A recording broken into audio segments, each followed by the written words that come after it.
goddamn much. And it was only because something accidentally happened. You know, it was like, that really is the way that getting commercials and voiceovers works. It really is a complete accidental, weird, you know, 1 out of 100 kind of a thing. And I just, you know, it was like I auditioned for them, I don't know, 50, 70, 100, however many times before that, over the course of a while, a long time, and didn't get anything, and there was no traction. And all of a sudden, they were sending me out, and they sent me out like 5 times a day at that point. Oh. And it was only because of weird, dumb luck that something happened. You know, like something changed, and it was, you know, you can't blame them. You know, you can't blame them for not sending you out until something starts happening. Like, something can't happen until they send you out. Right, yeah. It's always the catch-22. It's almost like when my friends were trying to get waitressing jobs. You had to have experience as a waitress to get a waitressing job. But how do you get experience as a waitress without waitressing one time? You lie on your resume. That's how you get it. That's how all waiters are. Yeah, that's absolutely how you get the first place. You lie on your resume. That's always the thing. Like, I'm sure both of you have relatives who don't get it, and they think they do. Like, they kind of know, they know just what you ought to be doing, and they don't understand that the entire business is inverted, completely upside down from any business they've ever been in. Oh, yeah. You know, I had an uncle who was an electrician, and he would be like, he would have all these great ideas. Like, you know, he was like the kind of like, you got to knock on some doors kind of advice. Like that kind of person. Yeah. Like, you got to, like, thinking that that's, like, outside the box. And I was like, dude, if you were an electrician, and how many people are you bidding against? Like, maybe 3 other companies, right, for a bunch of jobs in your town, right? Well, imagine it was 5,000 people, 5,000 electricians trying to get 10 jobs in town. How would you behave the same way? Yeah. And that's really what it's like. It's like, you got to find some weird way to continue to get better and be ready for when the door accidentally opens up a couple of inches. You know, it really is like there's going to be a weird accident. And the point is, you have to be ready and ready to rock when the weird accident happens. You have to be a logical like, you get brought in when something goes wrong. Like, they would rather cast people they already know. They don't want to go looking for new people. But it's like, you got to just be ready when, you know, when they run out of people they know, and they're like, shit, we got to find somebody. Oh my God, what do we do?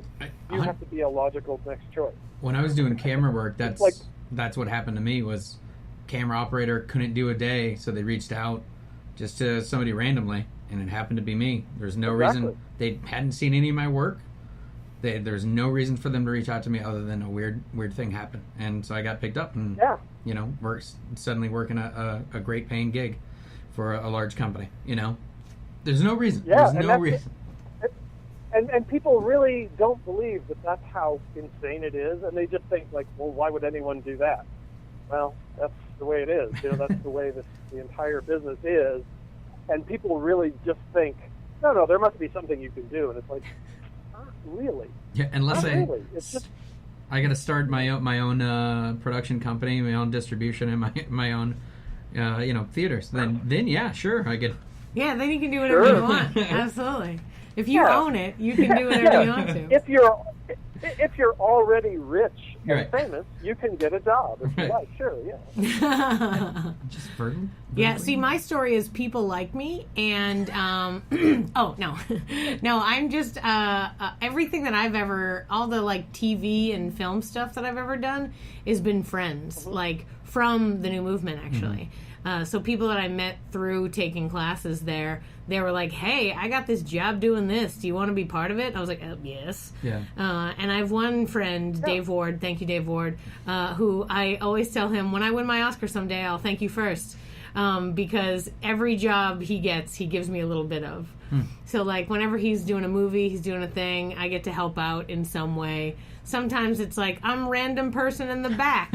Or, like, I'm like, in an extra in 27 different scenes, you know, just playing different characters, and then I get to do ADR screaming after. Like, that's fun, though. I like that stuff. you know, it's just little things. That's everything that happened to me as a stand-up is actually related to who I was talking about before, Eric Kirchberger. Yeah. You know, he was ahead of me, and he was an old friend of mine, and, you know, I was performing, and he's like, all right, you're ready, so I'm going to come and you come with me to this show, I'm going to perform on it, I'll introduce you around. And I was like, I don't think he was like practically shoving me out the door. And if you know this guy, he's the most passive, sort of quiet guy in the world, but he really sort of shoved me out of the nest for sure. And, you know, because he introduced me to who he introduced me to, it wasn't famous people, it was just comics who were doing way better than me, you know, comics who were ahead of me. And because of that, I was in the right crowd, so that when industry people did come to see shows, they would see me performing with a bunch of the people who they already knew, and they'd be like, "Oh, this person belongs here." Yeah. And that's how it was just. But it was just, yeah. It's you know, people who are outside of it don't understand. It really is like the friends who you make and the weird dumb luck that you are ready for. You know. Well, you have to be ready for it, but. I also tell my students that, like, if you want to make it, you have to be somebody people want to hang out with. I mean, like, don't be difficult. Oh my God, yeah. Don't cause trouble. Don't be difficult. Don't be, like, if you're a practical joker, people better love that shit. If they don't, let it go. Because, like, you know, if you think about a movie, that's like 2 years, right? Sometimes they're like, yeah, you have to hang out with us in Vancouver for 2 years. Like, that's ridiculous. So if you're going to do that, you need to have somebody who you want to hang out with. Because, like, 90% of the time is you sitting off camera going, so, where'd you grow up? Like... Absolutely, because, like, that example, but I'm even thinking, like, think about, like, a 55-minute stand-up show. And it's like, well, do I want some asshole who kind of bothers me on the show that I work really hard to put together and, you know, deal with the bartender and deal with the owner of the bar and do all this crap, and I want to put this jerk on my show? I really don't. I kind of want to put people who I know are going to be funny and who I know I'm going to have an okay hour with. You know, it's just... You know who stabs me in the hearts? Is the ones that are so good that they surpass being an asshole. You ever have those? Oh, there's a couple of them that I've had. There's a couple that I've known throughout my, like, tenure of doing this kind of stuff. People who are, like, some of the people are famous at this point, and I'm like, fuck you. Like, they're horrible. But somehow they're just real good at doing what they do. So people are like, move them on to the next level. Let them do it. Keep it going. Yeah, I mean, that's, you know, like, if that's you better hope you're really good. I mean, I guess. Because, yeah, right? You know, if you're going to be a prick, it's like, boy, I hope that you're really, really, really, really talented if you're going to be that much of an asshole. Because... Why would someone want to deal with you unless they felt like they needed you? Yeah, and or like audiences love that person, right? I've had people who, like, were on shows and they'd, like, destroy shit, and I'd yell at them, but the audience would come for them. Like, right. I would get so mad and be like, why do people... And then I'd ask every audience member on the way out, who did you come here to see? And they'd all be that guy, and I'd be like, why? Yeah. Stupid, dumb people. But this is an exception to the rule, audience of people who are listening and now losing heart. No. Sure. No. See, the other thing, too, is that we even come from... all of us being a little bit older than, say, the 20-year-olds that I'm teaching, they live in an internet world, which means even more their shit is just available and out there. So, like, there's some gigs that, like, have, you know, you are able to send in a tape or, like, go to an audition, but sometimes they're just like, I'll just go to your YouTube channel.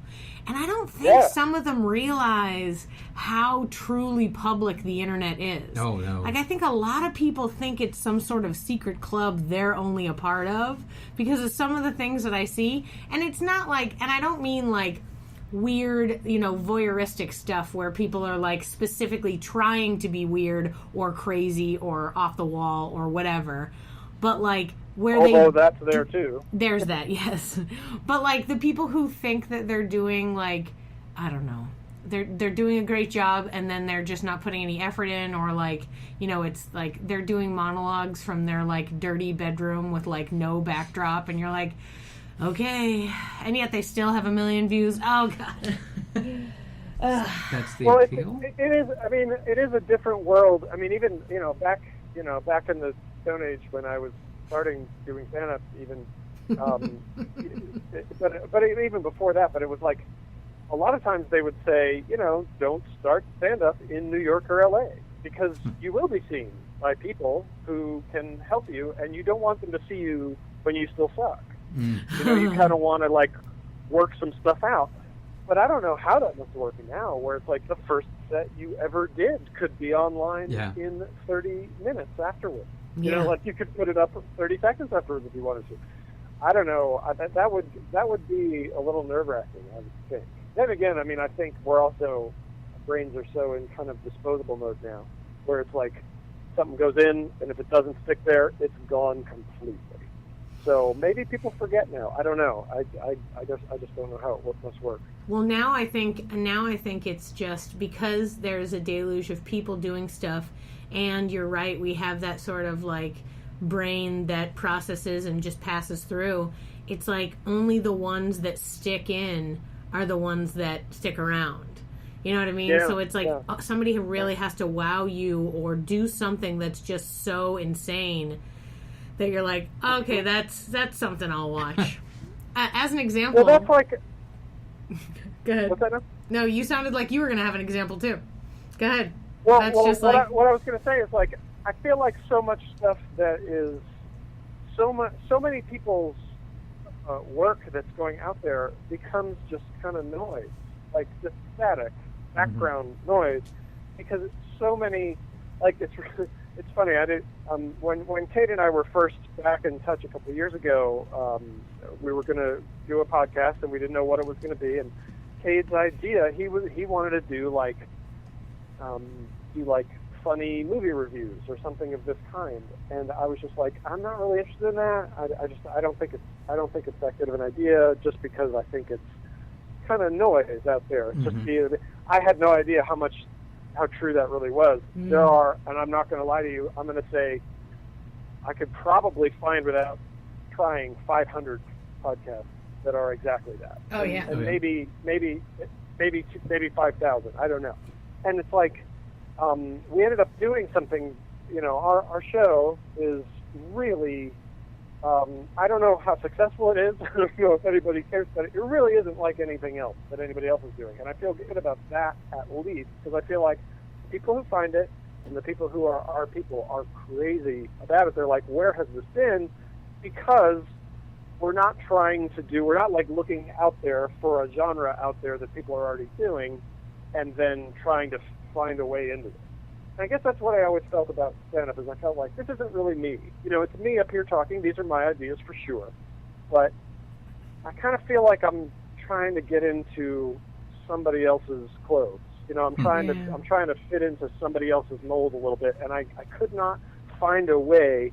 I couldn't find a way to find my own voice in that. And I had only been doing it for a while. Maybe I would have later, but I just didn't feel it in that. And I saw some people who I knew who are doing great now and were doing great then, and they found it right in there. And I'm like, oh, well, this is for them and it's not for me. Well, that's kind of why we picked what we picked, just because it's so easy to put something out there that you feel like, well, the people like this, I'll do this. And it's like, ugh, I can't think like that. I want to do something that only I would ever do. Yeah. And even to a fault. No, that's actually great. I remember a couple of years ago, a TV development gal came to the new movement, and she had just moved from LA to Austin and to settle down. She just had a baby or whatever, and she was like, my family's from here, we're going to stay here. But she decided to come by the theater because she was like, I have all this information that I know about what they want on television, and so I want to tell you. So we arranged a few workshops where she essentially just talked to the people that at the theater to be like, okay. And the number one thing that she said was that, you know, you need to do something that you like to